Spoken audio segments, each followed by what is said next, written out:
Hi everyone, it's Gavin J, the best thing since the colour blue. And you're listening to the Therapy Suite right here on UK Radio, the world's number one Talk Health Radio. This week I speak to Edwina Jenner, health coach and personal trainer for women. Along with teaching women to lift weights safely, she's also run a 28-day menopause reset program where women increase their energy levels, reduce their weight, and learn to manage stress more effectively. Welcome to the show, Edwina. How are you doing? I'm very well, thank you, Gavin. Thank you for having me on. Pleasure. Edwina, tell us a bit about your background. You can go back how many years, I don't mind, and tell us about how you got to where you are now, because you do quite a few things. I do. I probably always had a focus on health, Gavin. So I trained to become, I was a stay-at-home mum for a long time, and then I retrained to become a personal trainer when I was about 40.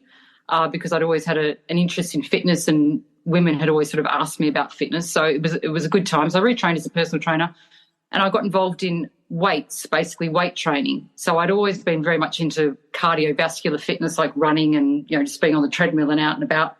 But I realised that I didn't want to. I thought the impact of running on my body was going to be too hard as I got older. So I got very interested in weight training, and I wanted to learn how to build muscle, but I also had that kind of preconceived idea about women being big and muscular, and I didn't particularly like that look. But in any case, I retrained to become a personal trainer, and I set up my own personal studio, and I got busy very quickly, and I generally just had a focus on training women that were in my age group, so sort of 40s and probably early 50s. And yeah, so I did that. I did that for a few years, and that went really well. And then I started to get an interest in menopause for the simple fact that I started to go through perimenopause myself, which is very common in your mid-40s. So I suppose there's sort of been a sequence of, you know, becoming a trainer when I was training, getting involved in menopause when I was going through menopause, and also just that was reflecting very much what my clients were going through at the time as well. So it was kind of like that. A few of them were a little bit older than me, but I started to hear a lot more about menopause and the symptoms, and so I could see what was coming, and I wanted to be able to educate myself about what was coming as well as educate my clients as well. So, yeah, it was very much a sequence of events that happened, but always an interest around health and you know, keeping my body strong and in the best shape I could. I think that's fantastic. I speak to quite a few people, as you can probably imagine, on the show, and I hear people, they start to do something later on in life, you know, in their 40s and 50s, 60s. And I think that's brilliant. I think I have a lot of respect for people that can do that because, you know, you're halfway, you know, you're midlife or whatever, and you're changing your subject now. You're learning to do something different. What was that like? Did you just take it on board, and because it's such an interest, you just found it easy, or were there any challenges? I think it was challenging that I'd been out of the workplace for a while, and then all of a sudden I sort of went back to the exam room, which is a bit daunting having not done it for 20 odd years, and then setting up your own studio. So that was daunting, but it was something that I was really passionate about. And, you know, you probably heard that saying when they say, you know, when you're passionate about something, you never work a day in your life. And I genuinely believe that. You know, maybe that's how you feel about radio, I don't know, but it's like for me in fitness, it's I love training myself. I like teaching women to train. I like to I think there's a real place for CV, cardiovascular fitness, but I just think weights are so important, particularly as we age, and we'll probably get into that more, you know, strengthening, increasing our bone density, and just being strong. That really appealed to me. So in terms of coming into a career that I was really passionate about later in life, I feel very fortunate that I found something that I felt really drawn to and really aligned to. And yeah, I love it. I mean, it's just great. It's a really great career. Fantastic stuff. So tell us, how aware are women of the effects of perimenopause and menopause?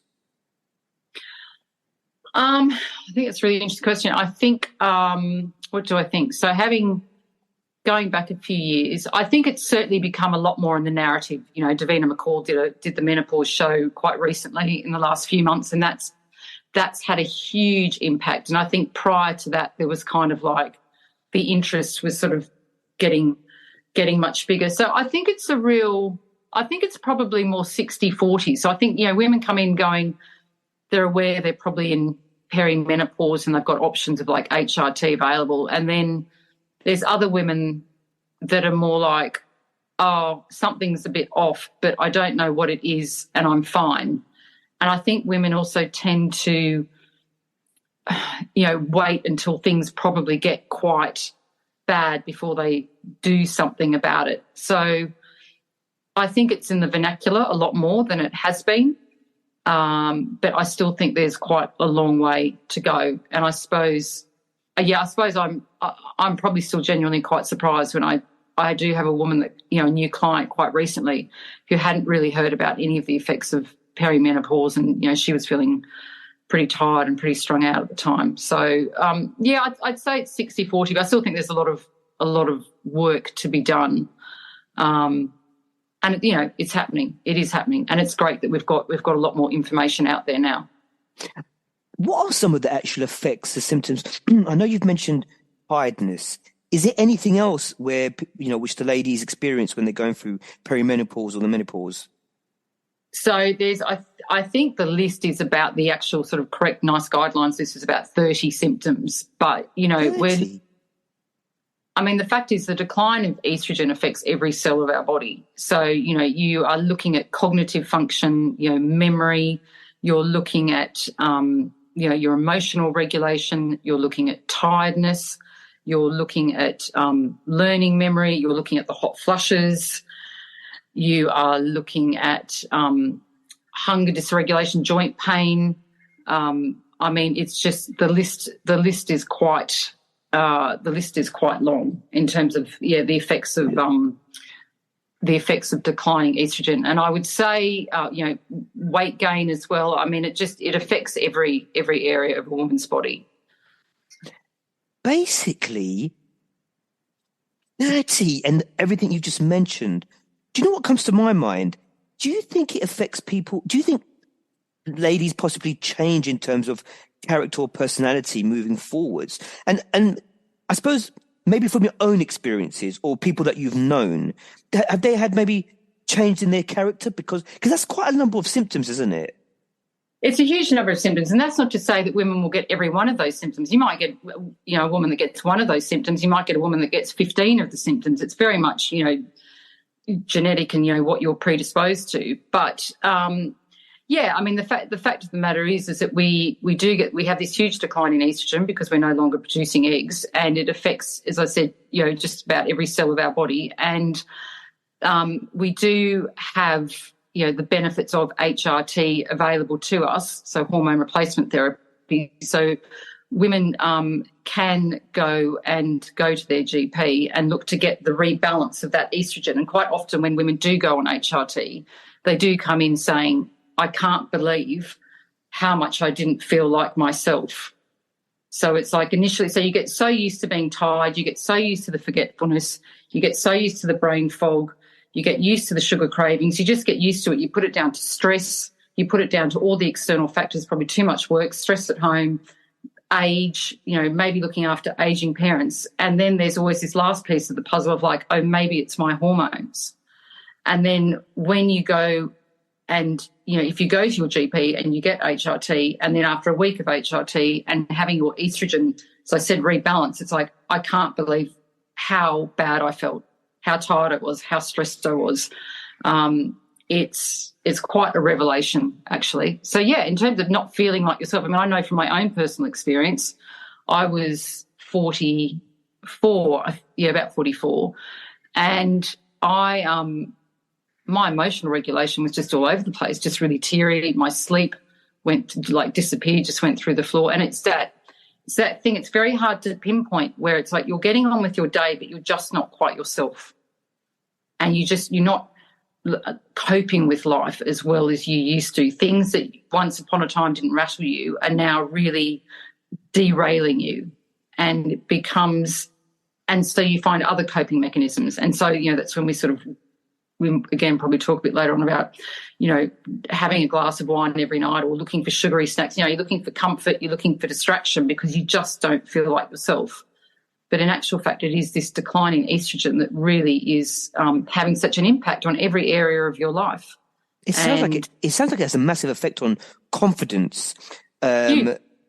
I mean, it must be absolutely insurmountable, like the amount of a confident, the amount of confidence that someone loses when they're going through those kind of motions and symptoms and that kind of thing. Do you find yourself with your clients talking about that aspect as well? Yeah, I do, and I think it does go down to that sort of just not coping. I think it does knock your confidence as well, and I think as well if you don't know what's going on, then that's even more scary, because you then start to worry about, I mean, particularly that brain fog and that memory loss. You know, that's really scary stuff, because then you start leaping to things like, oh my God, is that early dementia or is that Alzheimer's? You know, and you really start to question yourself, and it's like, you know, I'm sure I just did that, or, you know, walking into a room and not knowing why you're there, or things like, and it can be comedic on one hand. Sometimes you have to laugh, but I mean, I have stood in a car park and had no idea where my car is. And it's like you go, oh, is that just yeah? But then on the third time you've done that, you go, that's a bit of a problem. That's like a serious, you know, and that's what that's the sort of brain fog that I'm talking about. And then if you couple that with the struggling to sleep, which, you know, perimenopause can have a huge knock-on effect of, you know, you're struggling, you're not getting really deep quality sleep, then you're not coping with stress very well. And then if you're not coping with stress very well, then you're probably heading to sugary snacks to cope with being tired at 4 o'clock in the afternoon. Then you're going to weight gain, and then all of a sudden you're in a cycle of, you know, no sleep, stress, sugar, no sleep, stress, sugar, and on it goes. And it's, you know, it's difficult. So, yeah, perimenopause can be really, really incredibly damaging to your confidence and just not coping with life how you used to. It sounds like a bit of a nightmare, I'll be honest with you, from what I'm hearing. It can be. You know. But, yeah, this is where, I mean, you know, people have to do what's right for them. But I mean, I am an advocate for HRT. I mean, for me, I think it saved my sanity, and I certainly see with my PT clients the huge benefits. You know, women coming in going, oh my God, I wish I had done that a year ago. And this is what I mean. I think women do just struggle on, going, oh, you know, it will pass. But perimenopause, you know, can last 4, 5, 6 years. You know, that's a long time to just be coping with life. You know, I think if it was a 6-month period, you could kind of go, oh, okay, well, this is a bit of a blip. But, you know, it can go on. Menopause itself basically, in effect, is when you haven't had a period for a year. And the build-up to that is generally about your mid-40s, and then menopause itself generally happens in the UK at around the age of 51. Right. That's when you mentioned about the car park thing, I was actually thinking there's people that are quite young that do that. I mean, you know, I would do that in my 20s and 30s, I'll be honest with you. It was a nice, mild example, though, I think. Yes. Yeah. Sorry, I interrupted you. Was you saying something? You were going to say something else. No, that's it. So yeah, so menopause, yeah, based generally in the UK is 51 is the age, is roughly the age that it's done, and then you're post-menopause. Brilliant. And again, looking at that, Gavin, you know, if you think about the fact that women generally start menopause around their mid-40s, menopause itself is 51, and then after that you're post-menopause, what that means is that a woman spends a third of her life in menopause. So it's an important, you know, that's 51% of the population spending a third of their life in menopause, and that's a really important area, therefore, to be addressed. You know, what options are available to me, what's going on for me, what do I identify with, and how can I help myself get the best out of these years? No, of course, absolutely. We're just going to a quick ad break, and we'll be right back. UK Health Radio, the station that makes you feel good.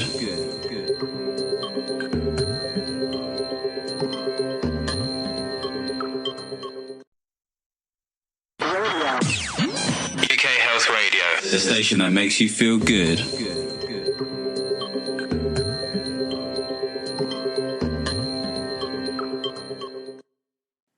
So, Edwina, thanks for that insight into perimenopause and menopause. Very interesting.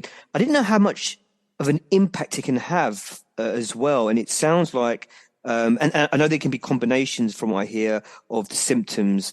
You mentioned sleep.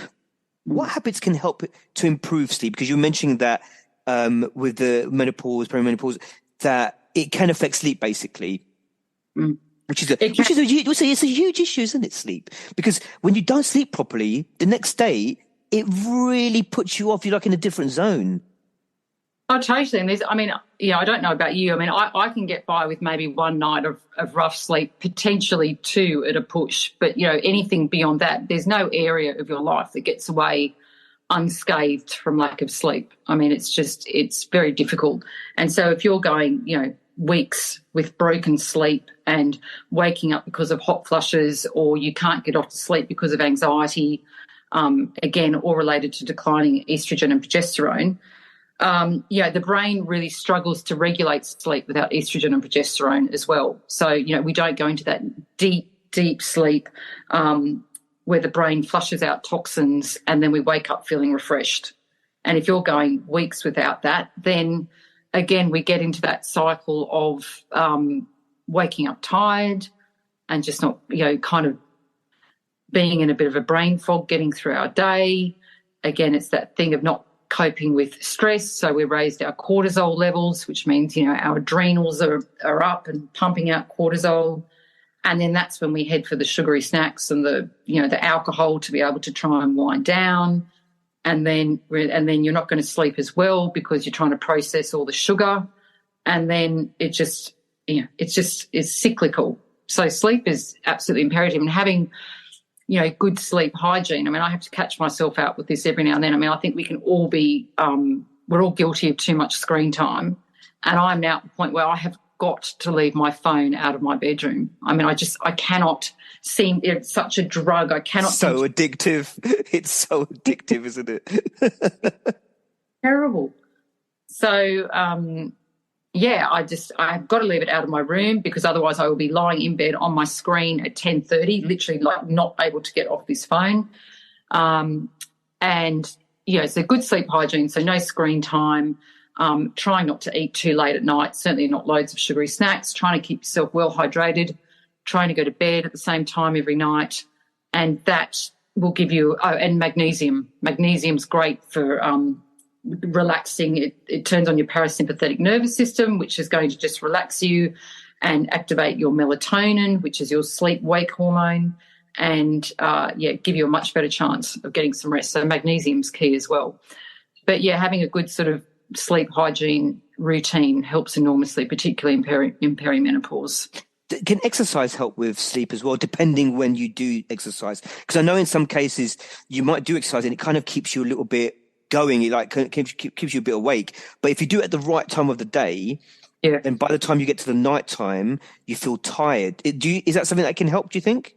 Yeah, definitely. And I mean, if I'm, you're right. Like if I exercise too late, it kind of has the opposite effect. But if I do exercise, and again, because I think it's so good at helping to manage stress as well. So what you're doing is you've just got a much calmer body, and then you're sort of, you're more likely to sleep much better. So definitely exercise.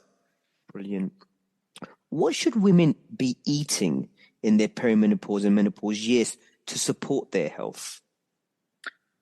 So, there's lots they can be doing. So, talking about the declining, estrogen and progesterone, that's obviously nothing, we can't do anything about that unless we choose to go on HRT, which I think can help. But then, our diet can have such an enormous, massive impact. So, really, it's not about having no sugar, but the sugar's just got to really come down a lot. It's just a lot for our body to process. It's toxic and it's hard on our gut. It's hard on our digestive system. So, looking to foods, we're looking at complex carbs. So we're looking at things like rye bread, sweet potato, oats, quinoa. All of these complex carbs are going to keep our blood sugars nice and steady so that we don't get those kind of like spikes, because when you eat sugar, you get these insulin spikes and then crashes, which have you craving more sugar. So we want to have like nice complex carbs that keep your blood sugars nice and steady. They give you energy for longer periods of time. We're looking at having protein, so, fish, chicken, eggs, all those things. Protein basically keeps you full for longer, and it also goes to support building our muscle mass, which is really important, again, in perimenopause. And then getting in some omega-3s, so good fats, and this is imperative for our brain health. So salmon, mackerel, tuna, sardines. It's a Mediterranean diet, really. It's, lots of complex carbs and proteins and fats, and then good fibre, which you'll get through the complex carbs. So that helps our digestive system and helps the food move through our system a lot more efficiently. And then if you can have the sort of the 80-20 rule, if you can kind of eat 80% in that way and then save the 20 for, if you want to have share a bottle of wine on the weekend or, whatever the case is, that's fine. But that's going to help you to, all of these foods are going to help to regulate your mood. They're going to help you sleep better. It's going to stop the sugar cravings. You're going to be able to maintain your weight. You're going to be able to prevent lots of illnesses that, can creep up when we have too much weight on us, the type 2 diabetes, the heart disease, all those nasties we want to keep away. These type of foods are going to go a long way towards supporting your health. Can fasting help at all? Yeah, fasting can definitely help give the digestive system a break. And I think it's very personal. Again, I've had clients that have come in and done great things with fasting, and I've had other clients that really don't like it, and if anything, I'm a big believer you've got to find what works for you, because what you don't want to do is fast and then hate it and then go back and put on more weight. So I think a good way to start with fasting is to not go too extreme. It is a great opportunity to realign your body and your hormones and to give your digestive system a break, and looking at, say, stopping at, like, you could stop eating at, say, 7 o'clock in the evening, and then you could start again at 9 o'clock the next morning. So that gives your body 14 hours of, break, and, most of that's spent sleeping, and that's manageable. And I think that's, if fasting is something that you wanted to start, I think that's a good place to start. And then you may find that you can push it further. So you stop eating at 7, and then you start eating at 12 or 1, and you start to sort of go to the 16-hour mark.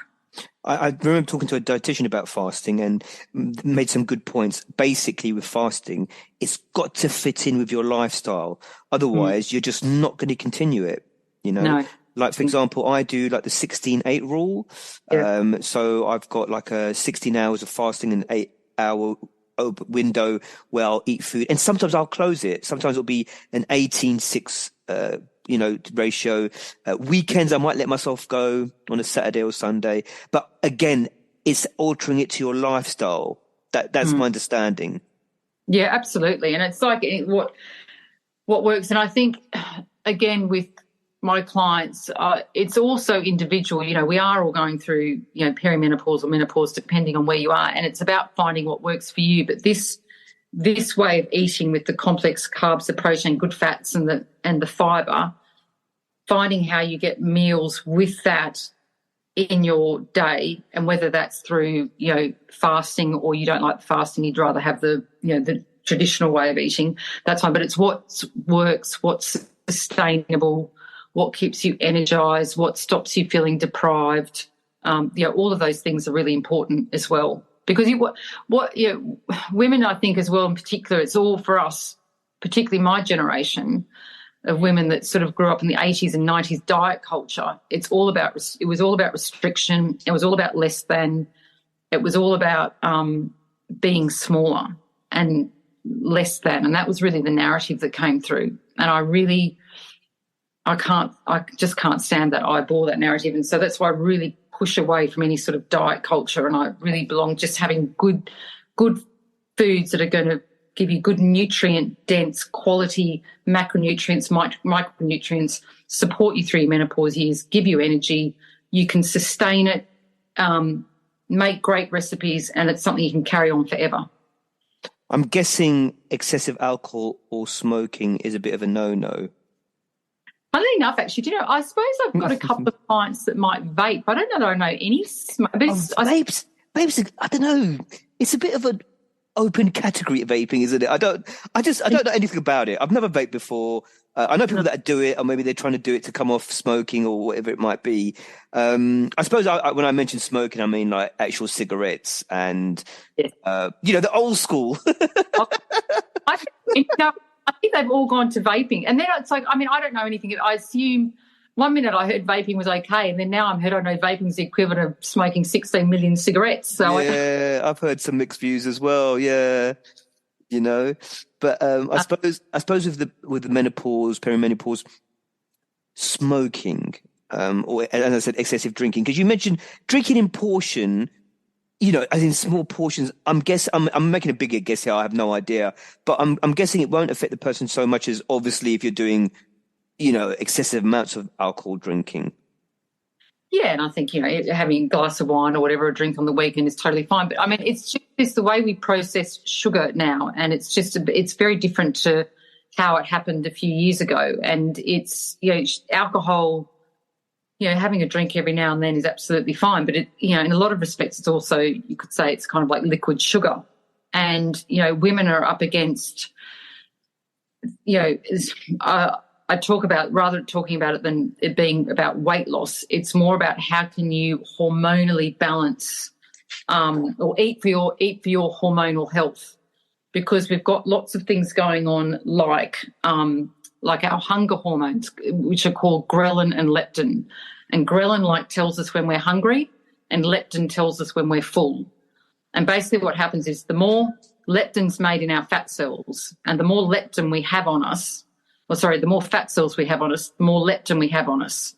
And leptin sends signals to our brain telling us when we're full. But what happens is if we have a lot of fat on us, the brain is getting these signals all the time. And so then it starts to dial down these signals. And so then what it does is the brain's like, oh, you must be hungry. So it starts dialing up our hunger signals. And so what it is we might have a lot of weight on us, but we're getting signals that we're hungry all the time. And then we're not having the off switch because there's a dysregulation between the leptin and the ghrelin. So these are things that women are having to manage that you didn't necessarily have to manage when you weren't in perimenopause. So it's thinking about things like leptin resistance, insulin resistance. It's just where our bodies just aren't as, I guess, efficient as they were a few years ago. But they can be efficient if we eat a good diet and we manage our sugar intake. And unfortunately, with our sugar intake, that's also managing our alcohol intake. So, our body is incredibly forgiving if you feed it good things, and you can turn things around quickly. But, I do say what worked 5 years ago doesn't work as efficiently today. And also, over and above menopause, Gavin, it's just the fact we've got an ageing body. I mean, the body's it's getting older. Yeah. It's an unfortunate. It's wearing down. It's not going to be the same as it was in our 20s, for example, But I suppose, as you mentioned a good number of things. And to be fair, what you've mentioned actually, taking us away from menopause and perimenopause, generally speaking, is going to help your healthy lifestyle, whether you're a man or a woman. Do you know what I mean? Yeah, totally. I mean, completely. I mean, I call it, you call it the menopause diet, whatever you want to call it, but it's just really how men and women should be eating to get the best out of these years as well. I mean, the thing is that you can be the wealthiest person in the world, but the moment you've got a health issue, it takes everything away. I mean, your health is your wealth, and we've only got one body. Yep. And with a few changes, as I said, it's very forgiving, and you can make some pretty significant changes. And I know, I mean, it's habit and it's lifestyle, and it can be quite daunting. But once you start to make those changes, you'll start to reap the rewards quite quickly. You'll see that you will sleep better. You'll see that you will drop the weight. You'll see that your digestion will improve. Your skin will improve. Your energy will improve. You'll feel better because you're not feeling as heavy within yourself. There's only benefits to be gained. 100%, absolutely. We're just going to a quick ad break, and we'll be right back. UK Health Radio, the station that makes you feel good.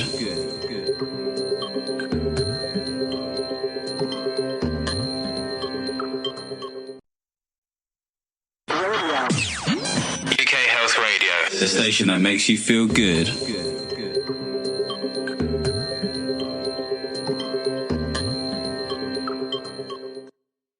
So So, Edwina, exercise in the mid stage of life, what would you suggest? Well, I'm a bit biased, but I would definitely say strength training. I feel like I got in early on this train, but yeah, no, strength training, because I do sound like doom and gloom, but I guess what I use is I'm giving you the facts, and I'm saying, but this is what you can do about it. So basically, as we age, we're losing muscle mass, we're losing bone density, and in perimenopause, because of the loss of estrogen and declining hormones, that kind of speeds up. But we can do a lot about strengthening our muscles and our bone density through weight training. And it doesn't have to be, lifting every day, but if you could get in, 2 to 3 weight training sessions for 45 minutes a week, that would go a long way towards at least maintaining the muscle mass you've got now and hopefully building on it a bit more as well. So, yeah, I'm a big advocate of strength training because I think there's a lot to be had. And the thing is also, osteoporosis is a real concern, that our weakening bones and muscle mass as we get older is the cause for a lot of fractures. And again, it's like this is the opportunity now in your 40s to like really take the bull by the horns and strengthen your body so that it's like you're future-proofing yourself essentially because falling estrogen levels means that we are at increased risk of osteoporosis, and because estrogen plays a vital role in the turnover of bone, and that obviously decreases in perimenopause. So, yeah, strength training is super important. And then on the back of that as well is eating the protein because protein supports our muscle mass. I know the body, I read this years ago, the skeletal frame starts to actually break down from 30 onwards. So yeah, and so I'm thinking now from what you've mentioned with the menopause and perimenopause, that increases the likelihood of that as well. Is that right? Does that right? Okay. And also the thing is that there isn't actually any, very much so. So and the thing is that there isn't any osteoporosis preventative screening. So in actual fact, women don't tend to know that they've actually got osteoporosis, so in a sense, until it's too late, until they've had a fracture or broken a bone. Oh, no. And so so now is really the time when we need to be strengthening those bones, building our muscle mass, eating as much calcium as we can and taking vitamin D so we can absorb the calcium. There's lots of things we can be doing. Once you're doing them regularly, it probably all sounds quite overwhelming now listening to it all at once. But once you have a plan in place, it's not that hard. But it's super important that we do prevent. Prevention is better than cure, obviously. Absolutely, no, 100%. I think. Sorry, go on. I was just going to say, I mean, any movement is better than no movement. I mean, yes, I'm an advocate of strength training, but if that's not your thing, any movement is better than no movement. And if that's a 20-minute walk a day, then that's absolutely better than nothing. But certainly finding something that you enjoy and that you can stick to, I'd probably say that's the number one rule. And then next would be, and if it can be strength training, great. And even if someone sets up a little place in their house or flat or whatever it might be, just a few little weights, do a bit during the day, or each day or every other day or whatever it is, I'm sure that must have some benefits as well. Oh, totally. I mean, we're so, there's so much available to us now. It's a case of you can do a home workout, you can go to a gym, you can go to a private studio, you can, there's boot camps in parks. I mean, there's so much. I mean, in a lot of ways, there's kind of like no excuse to not find something that you don't enjoy because, I mean, there is just so much choice out there. And it can be, I mean, I've got to believe that everyone can find 20 minutes in their day. And the thing is also, as I will say to clients, everyone has their day one. Everyone has their day one. And, people go into gyms and feel like everyone knows what they're doing. But I can assure you, I've been going to gyms for years and years and years. And, there's plenty of people no one cares. Like, everyone's just doing their own thing. So that's definitely my message to people that are feeling nervous about going to gyms or getting out there and doing something. Like, I promise you, no one's looking because everyone's just obsessed with themselves. No, that's absolutely fair enough. Midlife is a time of, children growing up, leaving, aging parents, money concerns, an aging body, long-term marriages may be under strain. There can be a lot of pressure as well as huge hormonal shifts with menopause. It brings for a woman, I mean, aside from food and exercise, how else can women support themselves during that time? I think, I think the food and the movement goes a long way.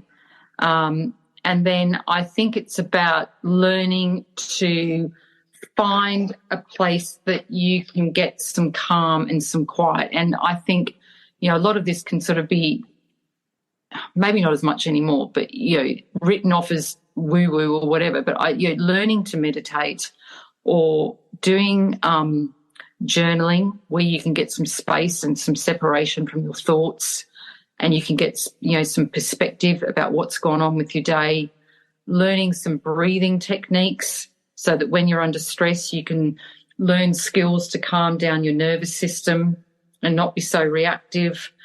Just learn to listen to your body, learning to be present, just learning some of those skills and giving yourself some of those skills that really support your needs and what you need. And I think that goes a long way as well. So it's very much the nutrition and the movement, but also that connecting with yourself, that spiritual side, that's really important, and finding that calm and that space, because there is a lot of there's a lot that comes up in perimenopause, but between the hormone replacement therapy, looking at your nutrition and movement, you can do a lot to manage that, like not only management but actually thrive.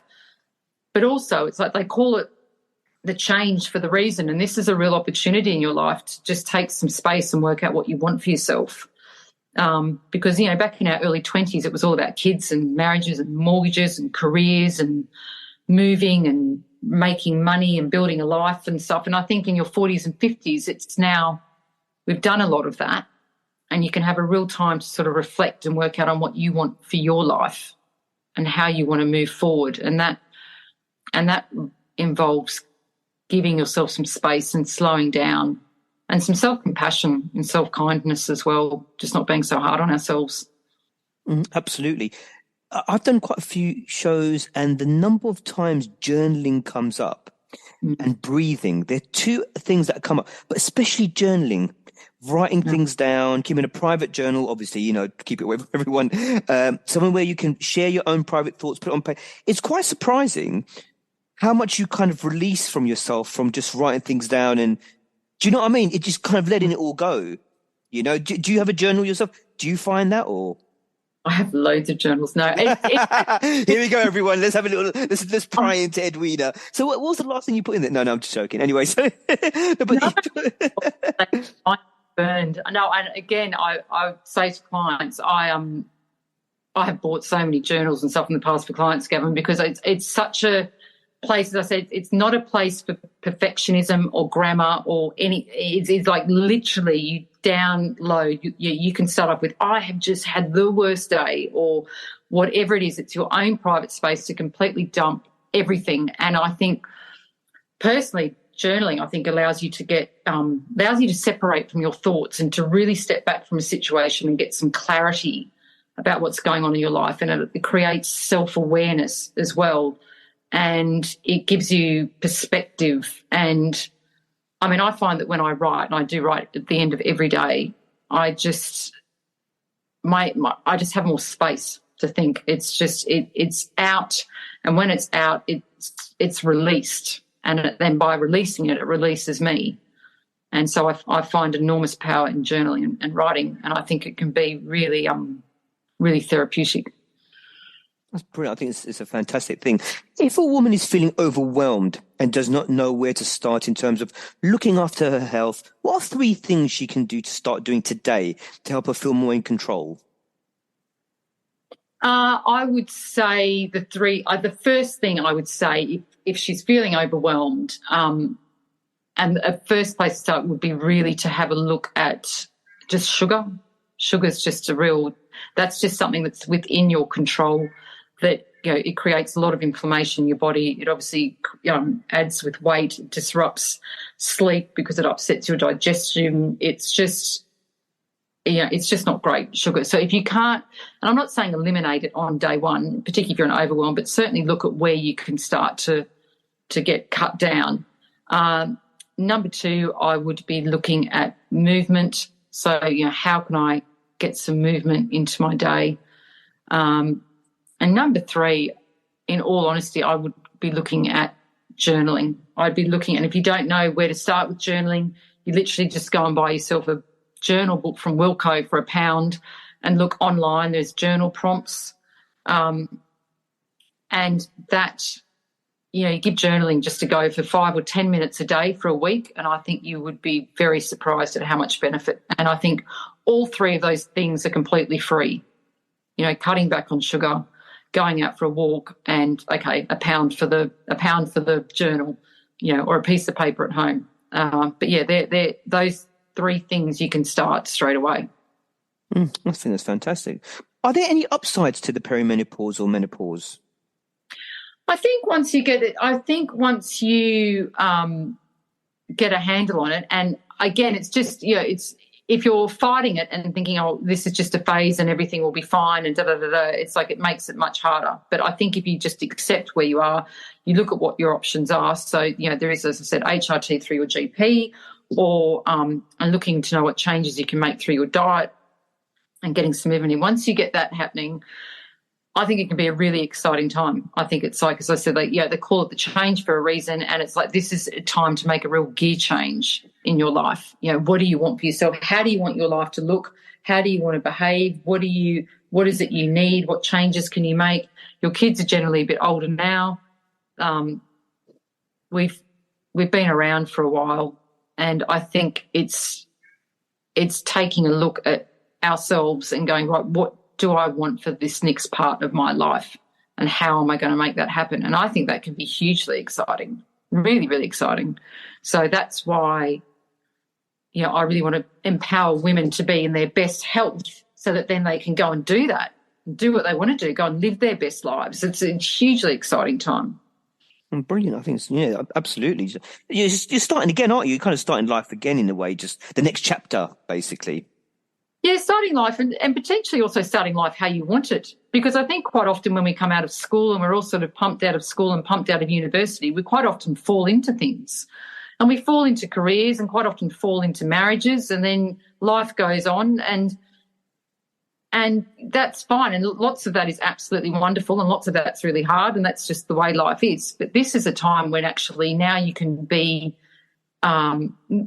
proactively making decisions about how you want your life to look. You've been around for a while now, and I think, life is short, and I think if you can be in good physical health, then I think anything is possible at this time. Absolutely.